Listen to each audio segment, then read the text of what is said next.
So number 6, two-step problem, 6x plus 17 equals negative 19.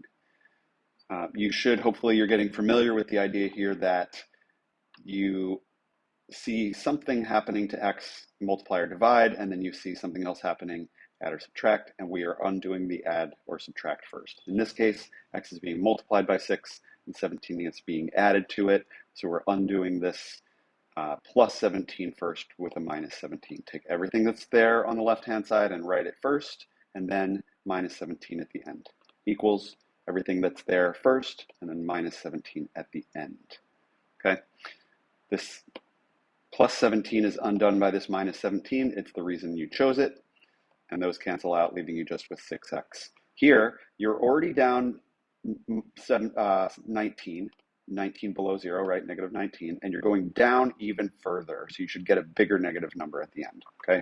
Just so that you can have the number sense to recognize that this doesn't equal a negative 2 or a positive 2 or something like that, right? That's should be, I'm 19 below 0, and then go another 17 further than that, so we're negative 36 below 0, okay? What's happening to x is being multiplied by 6. How do you undo that divided by 6? If you do it to one side, you do it to the other. So 6x divided by 6 equals negative 36 divided by 6. 6 over 6 equals 1, so that's 1x, or just x. And negative 36 divided by 6, we've got negative divided by a positive, which is a negative. And we do the math on this. 36 divided by 6 is 6. So x equals negative 6. Box it. Now, proof. Write the original equation unchanged, and then on the second line, you write the exact same equation unchanged, except wherever there was a variable, you put parentheses, and the value of the variable goes in, okay? Now, we are following order of operations. On this left-hand side, this has gone from being an algebraic expression with a variable in it, that's what makes it an algebraic expression, to a numerical expression, nothing but numbers. Once you have a numerical expression here on the left-hand side, you essentially can do this. You can say, I'm going to forget what's going on this side, and I'm going to just simplify this. 6 times negative 6 is negative 36.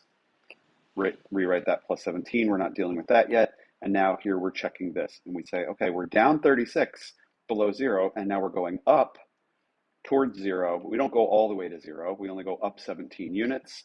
So essentially what we're trying to do, and I can write this here and then erase it, is we've got negative 36 plus 17. How do we deal with that? Well, what we really want to do is, instead of writing it like that, because we want to be able to solve it, is we say, I have 36 negatives, and I'm going to cancel out 17 of those negatives by adding 17 positives to it.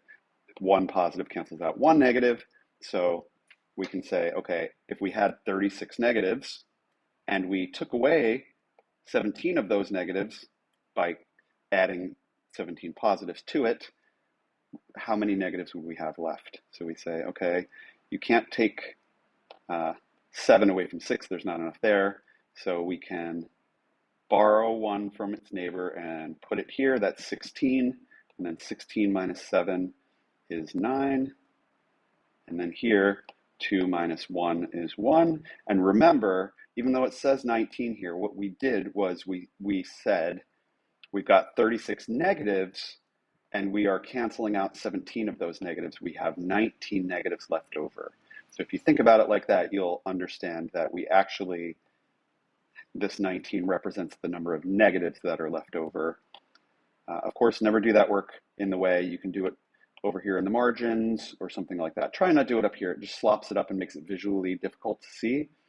You really want to do it on another sheet of paper out of the way, because this calculation is just done by you. And for the mathematicians that are looking at what you're doing, they should know that, yes, that does become that, and they don't necessarily need to see all of that calculation. Okay, so 19 equals 19, and negative 19 equals, and let's cancel this out. Let me see, how do I cancel this out? I haven't worked on this in a while. I can just move it out of the way. okay, equals negative 19. So check.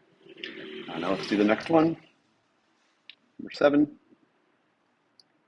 Excuse me. Okay, negative 49 equals 11m minus 5. The variable's on this side now. What's happening to the variable? It's being multiplied by 11, and then 5 is being subtracted from it. We're going to undo this minus 5 first with a plus 5. Take everything that's on the left-hand side and write it first, and then your change of plus 5 equals, write everything that you have on the right-hand side first, and then your change at the end plus 5. Now, when we resolve this, again, you are down 49 below 0, but you go up by 5, so you cancel out 5 of those negatives with these 5 positives, and now you only have 44 negatives, negative 44. Okay, here you chose that specifically to cancel out that minus 5, so those two undo each other and leave you with 11m. Now, what's happening to m? It's being multiplied by 11. We undo that with divided by 11. Write what's there, divided by 11. Write what's there, divided by 11. Okay? And of course, negative divided by positive is negative. How many times does 11 go into 44? It goes in 4 times. So negative 4 equals 11 over 11 is 1, 1m, or just m. 4 equals, negative 4, I'm sorry, equals m. And don't switch sides. You don't need to say m equals negative 4.